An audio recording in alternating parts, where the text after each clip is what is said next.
Yeah. All kings on the throne. It's all of us. You are not alone. It's a brotherhood. What do you define as a brother? When we're down, we help lift up each other. Camaraderie is rare like no other. Real men raising the wind makes us tougher. Together, The brotherhood.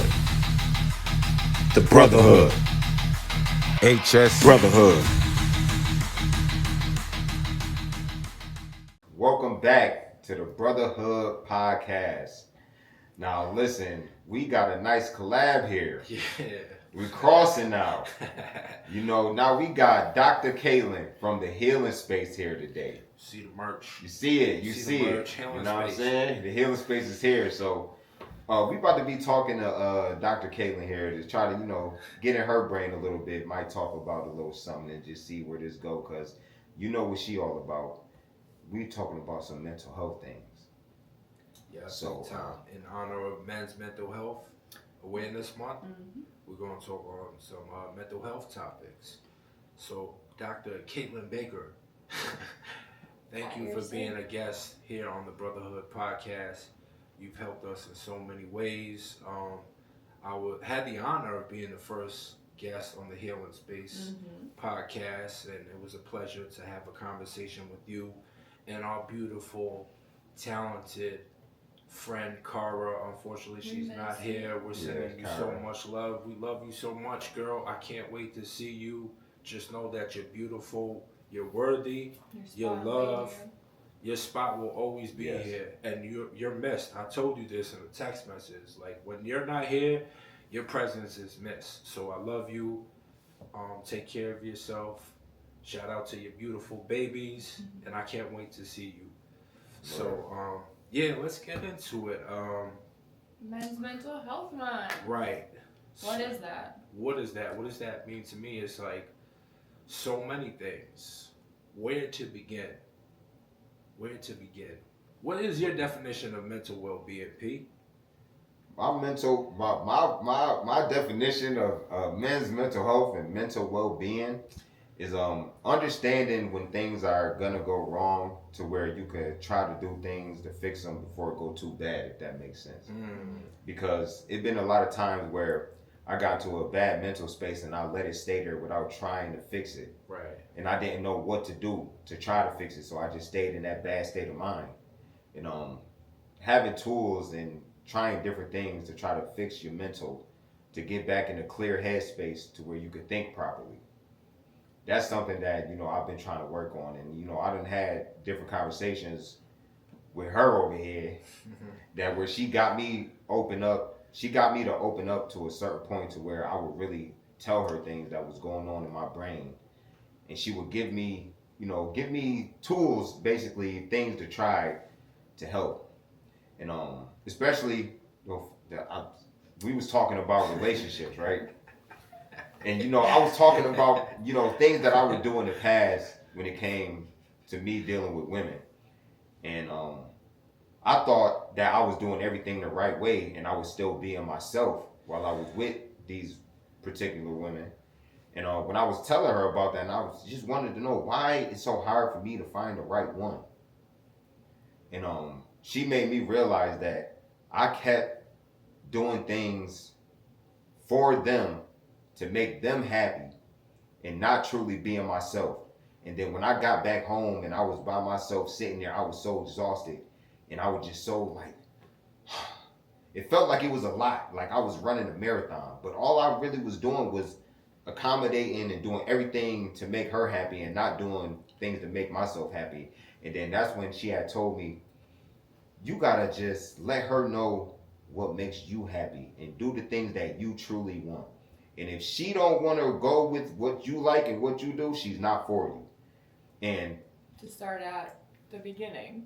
Yes. Right? Start at the beginning. With who you are. Yeah, start at the beginning of who I am. And I never used to do that. Like, I used to try to I tried to be somebody else right from the jump. And then when I tried to be myself later on, the girls would be like, wait, why are you changing up? And it's like, I'm not changing up, I'm being myself. But I didn't realize at the time I was trying to be somebody else in the beginning. And when I got comfortable with the girl, that's when I started to be myself. And she didn't like it because it seemed like it was two different people. So I'm asking you, Dr. Katelyn, is there something you could tell somebody that's probably dealing with a similar situation like myself, to where they trying to be somebody else from the beginning, and they probably want to, really find like a true person? Yeah. Thank you. I love how every time he calls me doctor, Joey giggles because they always forget that I'm an actual, real life doctor. It cracks me up. First of all, thank y'all for having me on. It's always a pleasure. Absolutely. To be smack dab in the middle of my favorite guys. But to your question, P, I think there's a lot of overcompensation that happens in the HS community. Yeah. Because we feel like we have to make up for things that we can't do, that maybe more able-bodied people can do in a relationship. So there's a lot of overcompensation, a lot of like, I'm gonna pretend to be strong and happy and always upbeat, and you can only maintain that for so long because it's exhausting. Yeah. It's exhausting. And then when you do start being yourself, then that person's like, who is this? Yeah, right. What's happening? And you've already built up all this resentment from pretending that whole time. And now you're tired. Yeah. So now this person is getting the real version without there being like a happy medium or stages. Yeah. It's like the fake to I can't put on the act anymore, and you get all of it right now. Yeah. So I think the biggest thing is remembering that you don't have to be productive or have reached some sort of measure of success to deserve love. Wow. You just don't. Yeah. People that, it's like, if you think about it, I like to kind of pose different questions. So think about it as someone who was in an accident and became paraplegic. Okay. Do they not deserve love because they can't do physical activities? Oh, they deserve all the love. Right. Yeah. Right? So Yeah.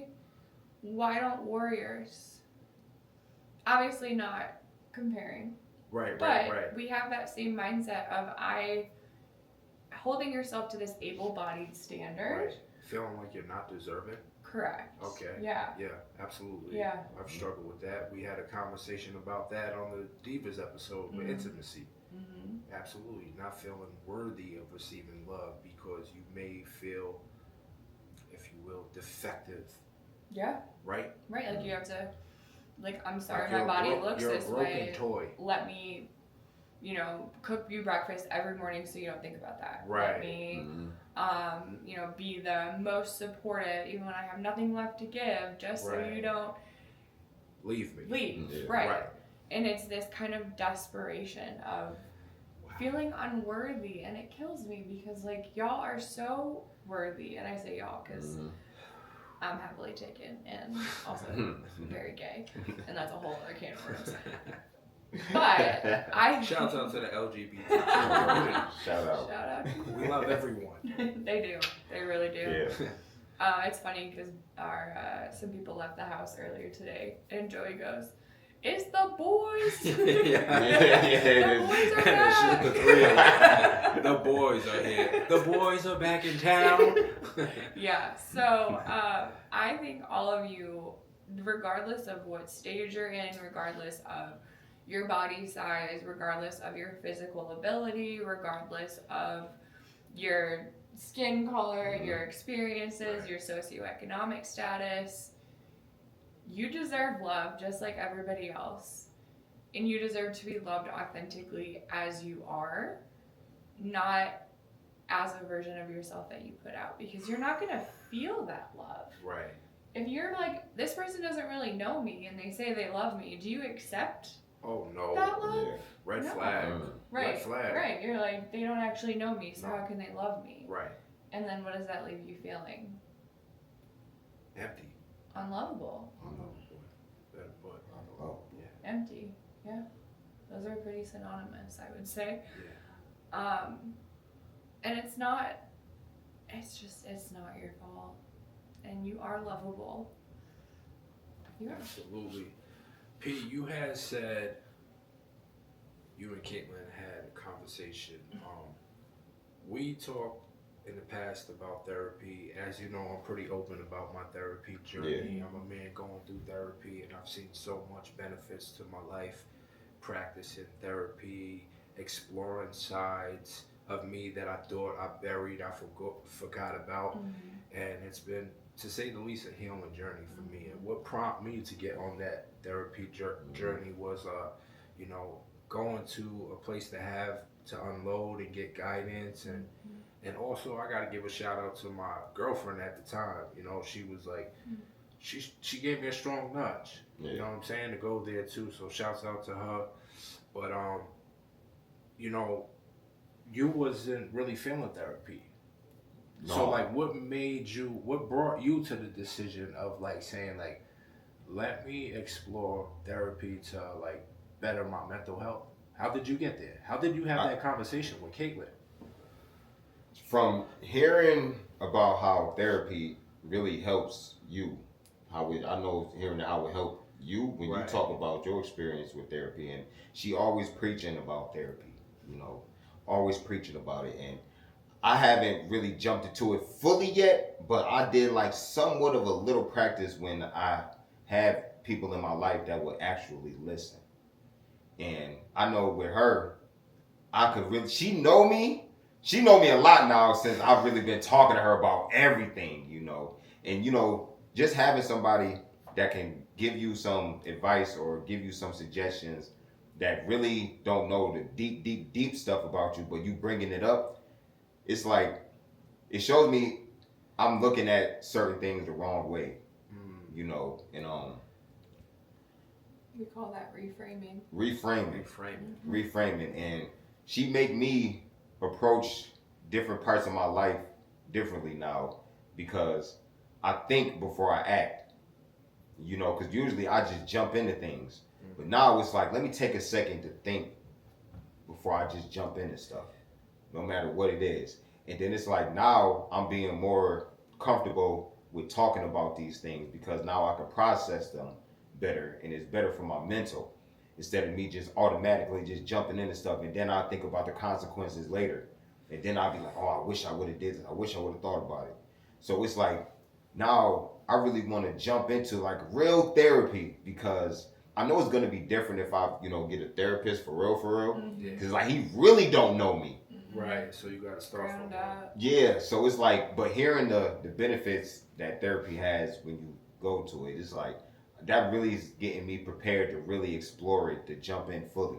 Right. And, you know, and the people that's, you know, really thinking about getting into therapy, you know, you can start off, this is what I did. I just started off by talking to somebody that would actually listen to me. And this prepared me for when I really step into that therapy, because I know it's going to change my life. Because everybody that I hear go to therapy, it helps their mental tremendously. Yeah. And it's like, I wonder what it feels like to get to that point. You know, and yeah. You gonna get there. I'm gonna get there. It's only a matter of time. Yeah. I hope I can get there, but I'm slowly working on it, and I'm still working on it, you know. And I think, sorry, I just... No, you good. You good.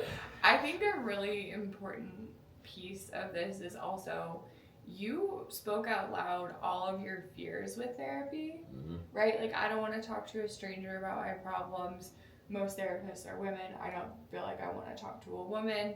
You talked about how you wanted someone who understood, like, Black culture, and it was like, you are so, there's so much intersectionality in what makes you you, that I think you were also terrified of going to therapy and meeting a therapist because of stigma and what you thought a therapist was until you met me. Yeah.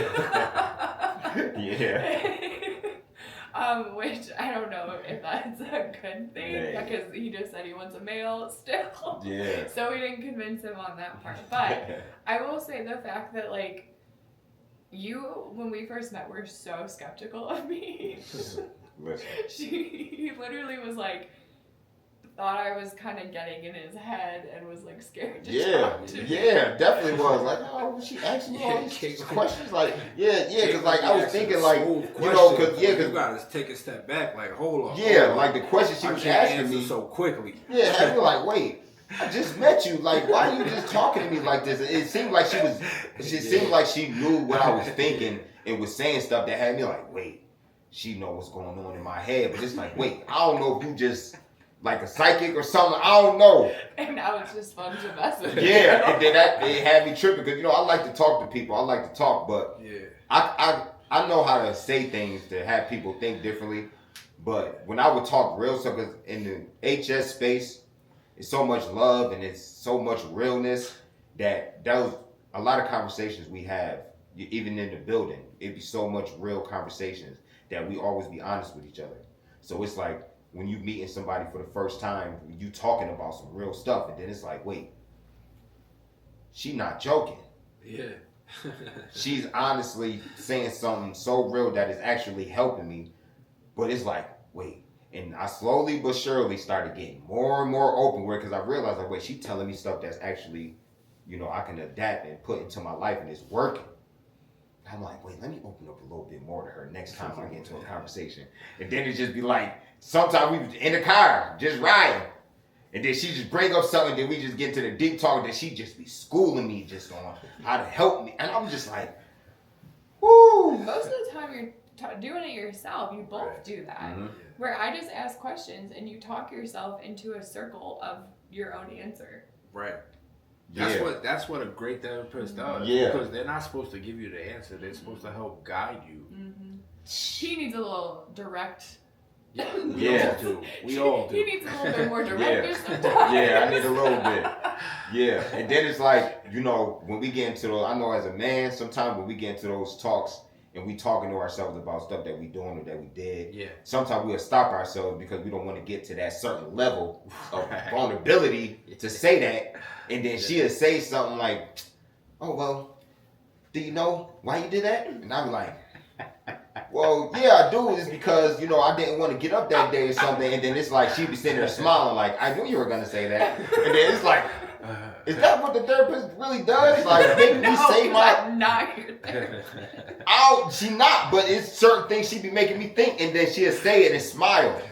And I'm like, why are you smiling while I'm being so honest with you? And then it's like, just like what they just said, they making me answer my own. It'll click. Yeah, start clicking and stuff. And then, just talking, man. I don't know how she do it. And she's not my therapist. She just her. This whole over. Yeah, she just her. And I just be like, she's just so awesome to just talk to. And, even if I'm not talking with her, if I just talk to Joey, just how he say certain things to me, you know what I'm saying? Have me thinking. He not just telling me what to do. They just have me, and that's good for my brain. I know, the conversations that we have, it helps me out. I like poking at you. It's real fun. It's very fun. She can say that it's fun, but I'm getting used to it because people don't poke at me like that all the time. Because a lot of people, they might look at me.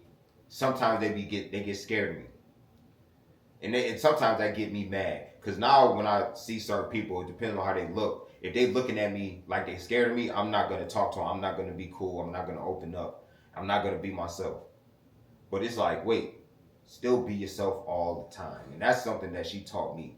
No matter what it is, always be yourself. And that's something that I always, bring with my life every day now. Wherever I go, I truly be myself everywhere without thinking, let me act like this just so they can like me. Because you either gonna like me for myself or not. Right. Well, you tried for a long time. Like, we would show up to places and he would, be overdoing it. And I can clearly see that he's overdoing it. Mm-hmm. And I would yell at him. And I continued to doing this on every trip until this time. I've noticed so many more times when someone else is like, P, do you need me to get that for you? And he'll hesitate, but he will agree and say yes. And I've noticed you kind of take a step back physically and sit down when you need to sit down, where you wouldn't have done that before. Yeah. So I think that's incredible to see that growth in you. And sit your ass down. Yeah, going back to what we was talking about earlier, I had a question for you, Katelyn. And it's basically you know, we were talking about like putting yourself first, and like sometimes I may struggle with like being a good man. First, can you confirm, like, do you feel like I'm a good man from your perspective? Oh, I have more questions. I can answer that with a Yeah, question. because that's not the only question. Because it's like the question is really is like I know I'm a good man, but sometimes like as a good man, we can take a back seat, right, to like ourselves, take a back seat to when you're ourselves, people right, pleasing. and exactly people pleasing. So like, would that make me any less of a good man if I come to the realization, like, say for instance, like, you know, hopefully one day I want to be in a relationship, a healthy relationship, and like I've come to realize like sometimes I put myself on the back burner, you know, and sometimes I feel guilty for doing that, and it's like, does that make me any less of a good man? Because I'm saying at this point in time, like, I need to focus on my well-being, you know. So like you're struggling with this balance of I want to be the good guy. Everything I've been doing my whole life, I've been the good guy. Right. But I've also seen that that's not worked out so well for me in the past. Right? Like putting yourself on the back burner has not worked out. Right. So now you're kind of like, well, let's switch it up and try something different, because maybe that's the reason those relationships didn't work out, because you hadn't prioritized yourself. Right. But then again, it's like what I start to think about next is like hurting the next person's feelings too.